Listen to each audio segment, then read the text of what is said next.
Now, this video is just my personal opinion, and according to my personal experience, what I have seen on my journey, and the experiences I have gone through. We all have a choice. We have a choice to choose. Okay, we choose. We have a choice.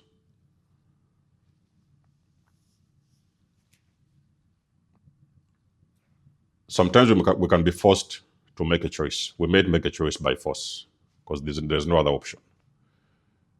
And whatever choice we make, there is always going to be consequences. So if you have a choice, before you step into a decision, I think it's important to learn the little details if you're making the right choice. You see, there are sometimes I've got people who have asked me, I know this parent who is a narcissist, I know this brother who is a narcissist, you know, can I pray for them? Can I take them to an exorcist and all those kind of things? My empaths. When you're dealing with spiritual warfare, it's very important to be careful. Okay, careful how you tread. You need to understand what you're dealing with. Very, very important to understand what you're dealing with because there is always consequences for every little thing that we do. A narcissist had a choice to make at some point because I personally believe that a person was not born a narcissist. I do not know anybody that you went to hospital and you gave birth to a narcissist. You did not give birth to a narcissist. So there has been things that have happened over time, and these people have surrendered. They have been traumatized, and eventually they have surrendered to start doing evil. So when they surrender to start doing evil, they give away their soul. Okay, is why sometimes you hear my videos. I tell you things like, the narcissist is soulless because their soul has gone long time ago. It is something else have taken over them. They have allowed specific entities, knowingly or unknowingly, to take over them. And you will know this when you entangle with the narcissist, and you will now start to see that evil you have not seen before. You also hear things like they can't heal. Okay, they can't heal from narcissism. I personally do not know any success story of a narcissist that has fully healed. So they have continued to knock around for as long as it can, probably to the end of their life at some point. Now, in most of the cases, the empath can be drawn to these broken people. Okay, you can be drawn to a narcissist, and the narcissist can be drawn to you because you have two things that you're all aiming for. You are an empath who is aiming to fix a situation, because the empaths, you may be a person who is a people fixer. You want to fix things. You're trying to fix somebody. Can you do this? Let's try this and let's try that. You're burning out. So it hasn't worked. And the narcissist is drawn to you because they see something in you and they feel an energy in you that is pure. And on a subconscious level, they know if they can only get close to that energy, they can benefit from that energy. In some cases, when you're dealing with witches, warlocks, covens, and stuff like that, they may even force their way to destiny swap with you because they can see your glory, they feel your glory, and they feel you have got a very big destiny. So they push their way into your lives to manipulate the energy to swap destinies with you. I know what I'm talking about because I have entangled with the spiritual narcissist, and this spiritual narcissist attempted a destiny swap with me. But we all know that those things backfire. You cannot swap destinies and you think you're going to move around with something that doesn't belong to you. that destiny belongs to somebody else. So either way, it's going to gravitate back to the owner, even if it may work with for you for a certain period of time. It doesn't stay with you because it's not yours. So as a person who is a people fixer, the empath, you go into the extra length to do different things. You're dragging them, come with me to church. You're seeing the way they are fighting around with you. They don't want to go to church. Even if they don't, even if they go with you to church, it's just to put up that little it's just to fool around with you that, okay, they're going to come along with you and, they are praying. Some of them even are religious leaders. Some of them are, they know how to read the Bible and all those things. They're just playing around with you. But inside of them, they know that there is something that is very broken. And there is something they will never be able to fix. It doesn't matter how hard they try, it cannot be fixed. So they will not tell you this. They will just try to fool around with you, ming around with you, flow along with you, to fool you, to believe that they're on your side. But in reality, there's nothing you can do. So you cannot save a narcissist. And we all understand a narcissist is an evil person. The evil they do is beyond human understanding. There is something what you need to understand, my chosen ones, especially the ones that have awakened, or you are starting to understand what is happening, the evil that is behind narcissism and everything. You cannot pray for an evil person. The best you could do, you can remove yourself from that situation.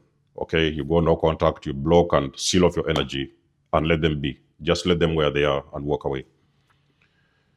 Because you're praying for somebody who has got very heavy demonic influence in their lives.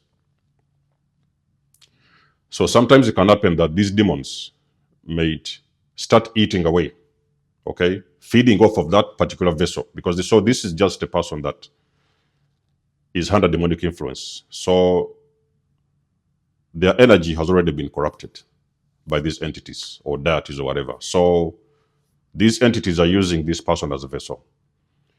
Is why when you entangle with the narcissist, these demons are also going to start feeding off of you. So that's why you see always when you with those people, you feel you're drained. They are dragging and draining your energy to an extent where you may start looking like a zombie, because you are close and you're attached to a person that is under demonic influence. So these demons also feed off of you. They feed off of your energy because that's what they want. I've told you guys. And the narcissist, sometimes those demons are going to start eating up the narcissist. I've told you, there's a video that I think it could be maybe 3 or 4 years ago.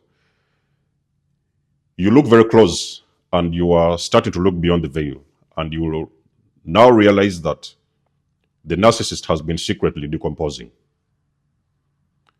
They've been rotting away, The things that I've seen with different narcissistic individuals have shown me that the narcissist is rotting away. There may be some of them who know how to hide it. A lot of these narcissists, they know how to hide the whole thing and nobody will see it. But the one that can look beyond the veil, you will understand that the narcissist is secretly rotting away. They are decomposing. They are decaying. There is something wrong with their lungs. They are struggling with a certain illness. Their feet are rotting away.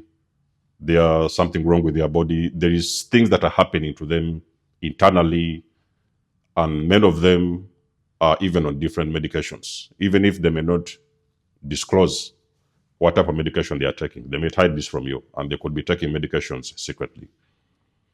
So the demons are eating away this person.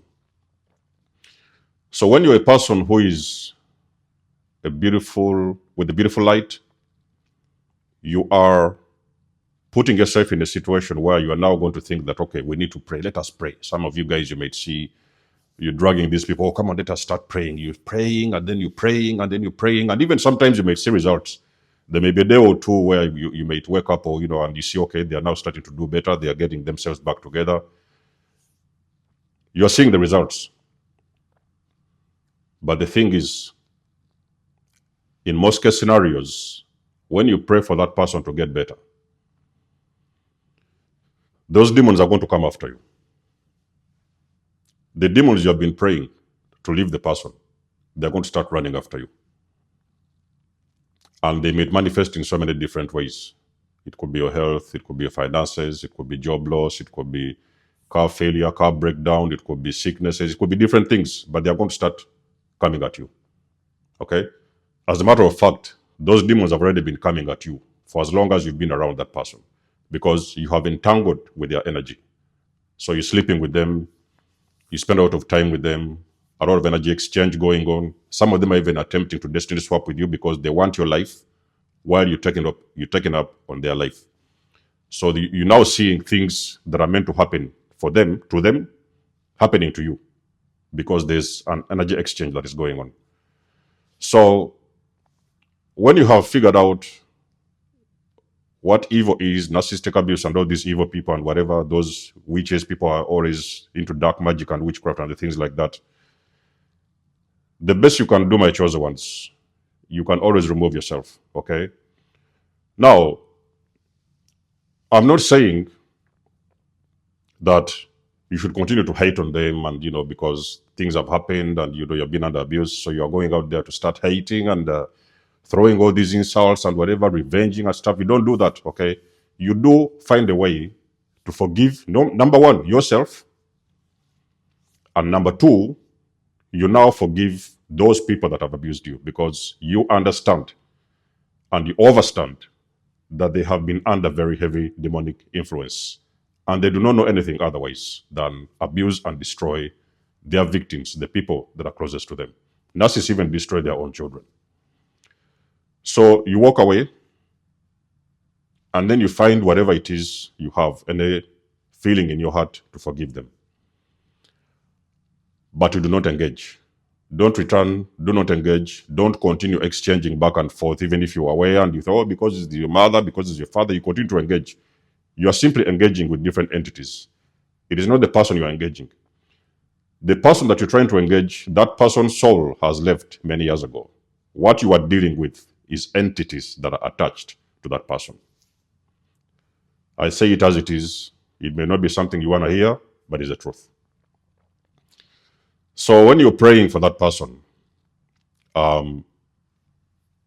you could be a very strong person spiritually. If you're a chosen person, very highly empathic person, definitely you have got very powerful energy. An energy that is capable of turning around the situation from the worst to the best. You pray for them and they could get a relief. But you see, the thing is, those people have entered into an agreement, a spiritual agreement with certain entities, certain deities. There's even some narcissists who have tied themselves to occultism. There is things they have done to invite or to attach themselves to certain deities or entities. Demonic influence that has nothing to do with you. So in other words, those people have offered their body as a vessel. So these demons can now operate within that person to target specific people and to go after certain individuals. So regardless of how much you pray, there can be relief a day or two, a week or two, could even sometimes be a month. It's going to be a matter of time before those demons are going to come after you. Are you guys following? And now you're going to start battling somebody's demons because you have prayed for this person to get better. So while they're getting better, you're the one who's paying the price because you have prayed for this person. They have already done the things. They have invited or attached themselves to certain deities and entities. And these entities are now coming after you because now you are the one who is trying to pray for these people. So now these entities have got to leave the body. They're now going to start coming after you and anything that is around you. So you guys need to be careful. It's not everybody you have to pray for everybody. You don't have always to pray for everybody. But you can always forgive them, okay? So be mindful of where you're sending your prayers.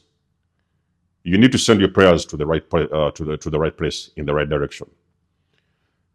And again, in any form of prayer that you want to make, the first thing you have got to do, first of all, is to protect yourself before you decide to pray for somebody else. Because if you do not enhance your own spiritual protection, that means that the person you're praying for, who is already afflicted by demons, when those demons leave temporarily, because they never leave permanently anyway, because you may sometimes pray for a person and you figured out that they have just got a relief for a month or two, maybe three, and they have been attacked by the similar demons that you've prayed for that person to leave. So you do, first of all, pray for protection yourself before you continue to pray for these particular individuals. Because on the spiritual level, you may not understand fully what kind of entities or what kind of demons are fully attached to this individual. You might have an idea, okay, depending on the signs and whatever, but you may not fully be aware of what kind of demonic influence that person has got on their life. So prayer, you have to be careful of where you're really sending your prayers. You may be sending your prayers in the wrong direction, okay? So ask for discernment, like I've said, ask for discernment, ask for guidance from the divine. Does this person really, even if you pray, is there anything that can happen? So there's things that you really need to know on a spiritual level to know where you're going to be sending your prayers, because you are sending your prayers sometimes to the wrong person. Did you guys even sometimes know? You could pray, for example, for a narcissist, and you could see them taking off, getting better with life, and things are taking off for them. The moment they get better, they attack you. The moment they start getting better, now they're attacking you. It is the demons that are attacking you. Okay? You have prayed for this person, they were struggling with an illness, or something happened to their stomach, something happened to this, something happened to that. They have been decaying. You prayed for them, they got better. They now use that health state that you put them in. They are now going to start attacking you who has been praying for them. It is the demons that are angry with you because you are trying to send them out of their vessel. The vessel that they have been hosting, that has been hosting them for quite a good number of years. Even before you met, you could have found them with these demons. You came in and started doing these things and praying and exchanging all these energies, and now these people are getting better. They are now starting to attack you. Okay? So it is, the whole thing is spiritual warfare. There's a lot of things happening in the spirit that we don't see, we don't understand, but you have to start getting discernment and understanding that when you decide to pray for somebody, understand who you're praying for, okay? Don't try to get too much involved with a person that is under very heavy demonic influence, because if you do not have the right protection, you are not fully protected, those demons that you're praying to leave the person may turn around after getting better, and they're going to start attacking you who has been actually responsible for making them feel better and praying for them. So use your discernment, stay protected, and know where to send your prayers, my chosen ones. Let us know what you think about the video. You guys know I do love and appreciate your support. Please book a session. You may donate or support my channel if you want to. Everything you need, you will find it in the description below. And until then, I'll catch you guys in my next one. Desmos signing out. Much love and blessings. Peace.